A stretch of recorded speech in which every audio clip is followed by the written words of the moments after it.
یہ کون کہہ رہا ہے؟ ڈاکٹر طاہر القادری صاحب. اور انہوں نے کیٹاگوریکلی کہا ہے کہ میں سب کانٹیننٹ کے سارے فرقوں کو مسلمان اور جنتی مانتا ہوں. تو انہوں نے کہا افسوس، اس پہ انہوں نے افسوس کا اظہار کیا کہ سارے فرقوں نے اپنی اپنی چیزیں ملی ہوئی ہیں، حالانکہ یہ ساری چیزیں ایک جگہ جمع ہونی چاہیے. سرکار رکو ذرا، صبر کرو. آپ کو بتاتے ہیں کہ دنیا میں ایک پلیٹ فارم ایسا بھی موجود ہے جس نے اپنے خلاف سارے فرقوں کو کر کے صدیوں کے فرقے الٹ دیے ہیں، صرف سچائی قرآن و سنت کی طاقت کی وجہ سے. انجینئر صاحب رکیں ذرا، صبر تو کریں.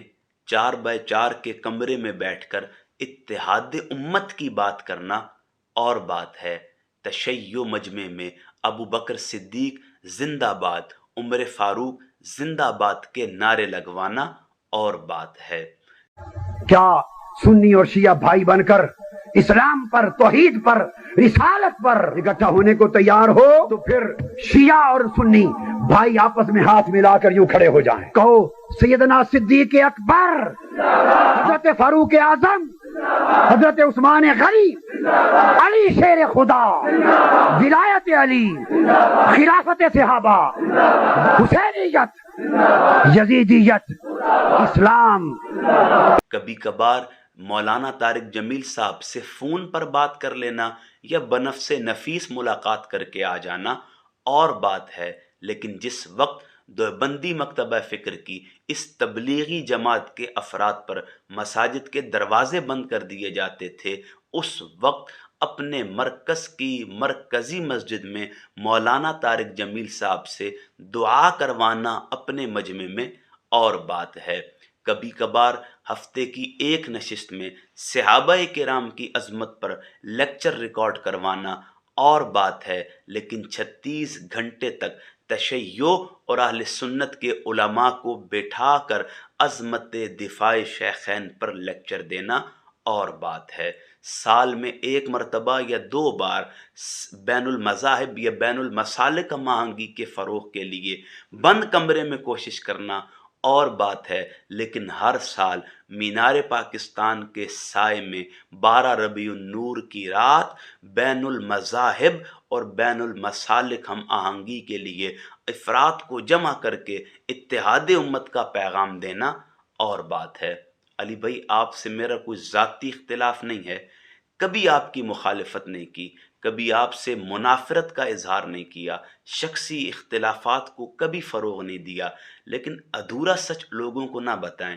آپ کی اس ویڈیو کے تھمبنیل پر یہ لکھا ہوا تھا کہ 1400 سالوں میں دین کیا صرف انجینئر صاحب کو سمجھ آیا ہے؟ انجینئر صاحب، ایسا نہیں ہے. آپ لوگوں کو حقیقت بتائیں. میرے لیے یہ جملہ اپنی زبان سے بار بار ادا کرنا خلاف ادب ہے کہ جی آپ کی یوٹیوب پر پیدائش سے پہلے یہ کام ہو چکا تھا. میں نہیں کرنا چاہتا یہ جملہ اپنی زبان سے جاری، لیکن مجبوری ہے.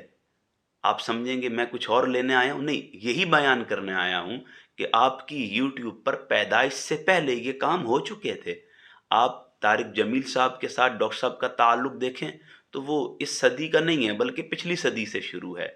آپ غامدی صاحب کے ساتھ ڈاکٹر طاہر القادری کے لاکھوں اختلافات دیکھیں، لیکن کبھی ذاتی یا شخصی منافرت پر مبنی مخالفت کو فروغ پاتا نہیں دیکھیں گے.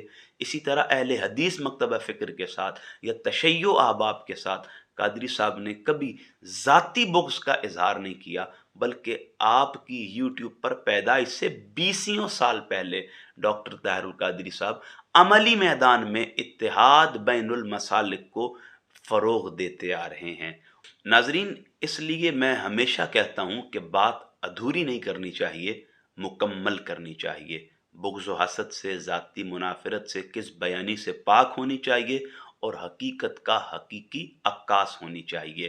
اور میں سمجھتا ہوں کہ جو انجینئر صاحب کے شاگرد مجھ سے محبت کرتے ہیں یا مجھے سنتے ہیں یا ان کے دل میں میرے لیے کوئی رغبت کا جذبہ ہے، تو ان کو بھی بات کرنے کا پورا حق ہے. وہ اپنے جذبات ویڈیو کے کومنٹ سیکشن میں ہمیشہ ظاہر کرتے رہتے ہیں، لیکن ایسا نہیں ہو سکتا کہ بندہ جب سچ بات بیان کرنے کی باری آئے تو محبت میں مارا جائے. حقیقت جو بھی ہوگی اسے کھل کر بیان کیا جائے گا.